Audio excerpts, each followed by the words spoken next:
So yan, uuwi na tayo sa bahay. Galing ako nakatid kay RJ sa school. Alam niyo ba si RJ guys? Same din siya kahapon na. Pero hindi na yung as in na kahapon talaga na sobrang iyak niya. Ngayon umiyak man siya pero napagsasabihan ba, pinapaintindi ko sa kanya bakit hindi ako pwede mag-stay doon sa school. Dahil kailangan ko pang mag-trabaho sa bahay. Yung labahin ko abot-abot na day. Tapos magpipintura ako and then timing din ngayong araw na to is mag-harvest din ng mustard. Ay, ng mustard na dal. Nasabi ko sa mamilan ko, hindi ako makasama pag sa dal. Dahil marami akong gagawin sa bahay. Maglalaba pa ako. Tapos magpipintura pa ako.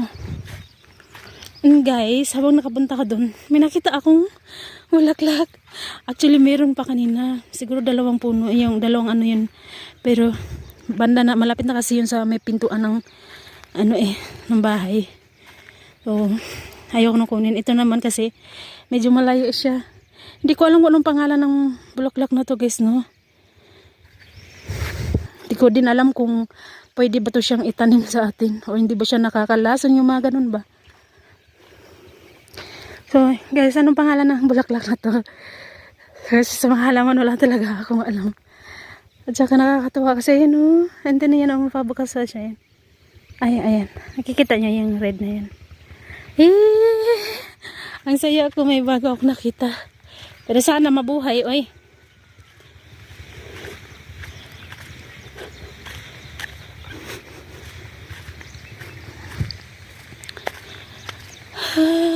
So guys, natapos na rin nila yung pagkabit ng plywood kahapon ng hapon.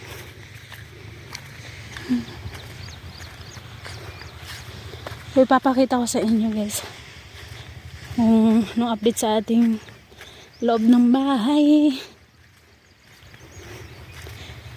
Dami kong pang gagawin. Pipinturahan ko muna yun sa taas, saka lang ako maghuhugas ulit ng sahig.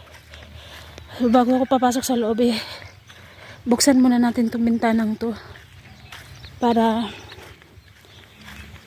masyadong maliwanag sa loob.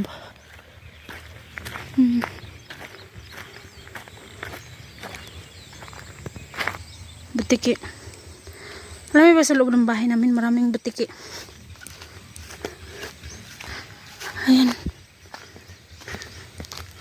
So, ayan. Dito ko na siya tinalim guys. 1, 2.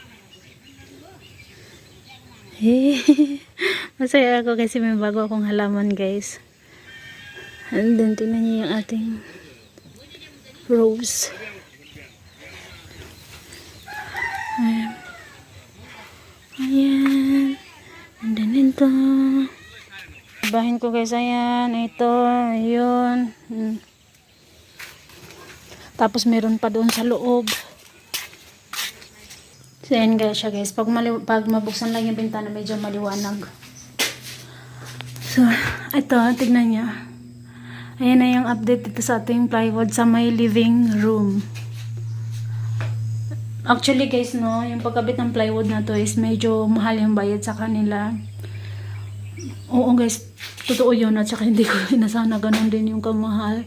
And then, di ko inasahan din na may bibilhin pang plywood na almost 7,000. Ito yun, nagamit nila. Saka sa habilin na plywood is may isang piraso at yung mga hinati-hati nila. Pero maganda naman yung ano nila guys. Trabaho nila. Mas pakita ko dun sa kwarto. Ayan. Yung kwarto natin.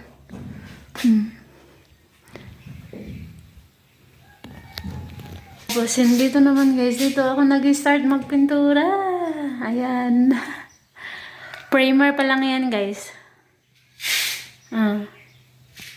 Nag-blur-blur man yung cellphone ko Ay. Pag mag-blur yung cellphone ko nag-antay lang ako na umuki siya ulit. And then guys, yung tinry ko, ano yan siya guys, sa light gray. Yan yung kinulay natin sa harap ng bahay. Tinry ko lang siya kung maganda ba siya i-combination yung ganito ba, puti at saka yan, ganyan sa taas. Ano ba siya? Okay ba siya? Yung ganun. So, ito pa lang yung natapos ko. So, saka ko ito makukulayan lahat. Hindi ko muna paabutin hanggang dyan sa baba yung kulay. Tapos, hugasan ulit natin ito. Kasi hindi pa pwede guys na hindi mo siya maanuhan ng tubig itong sa baba dahil yung mga buhangin. Ganda na no. Yung plywood, kulayan natin ulit. Ito muna yung update natin guys, no? Nag-blurred yun. Grabe yung blurred yung cellphone ko eh. So, dahil nagatid ako kay RJ, kaya iniwan ko muna ito saglit. And then, maglaban na muna ako, tapos mamaya ako na ito balikan. Ang dami ko talagang gawain. Si Ayman, binalik na talaga yung DIY ko na, ano dyan, bulaklak. Mahilig kasi si Ayman, pag nakikita niya na gumagawa ako ng mga ganyan. Si Ayman, gusto niya yung mga ganyan na gawa ko. So guys, mamaya po ulit. Maglaba-laba-laba muna ako. Bye-bye po. Thank you for watching guys. And once again, thank you po ulit ma'am. From USA and then Manang and Uncle J, thank you po talaga.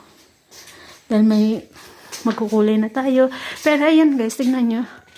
Hindi umabot yung, di ba nagpinising sila yung nagpinising dito ganyan. Hindi nagsakto. So ang gagawin ko niyan, ako ulit yung gagawa niyan.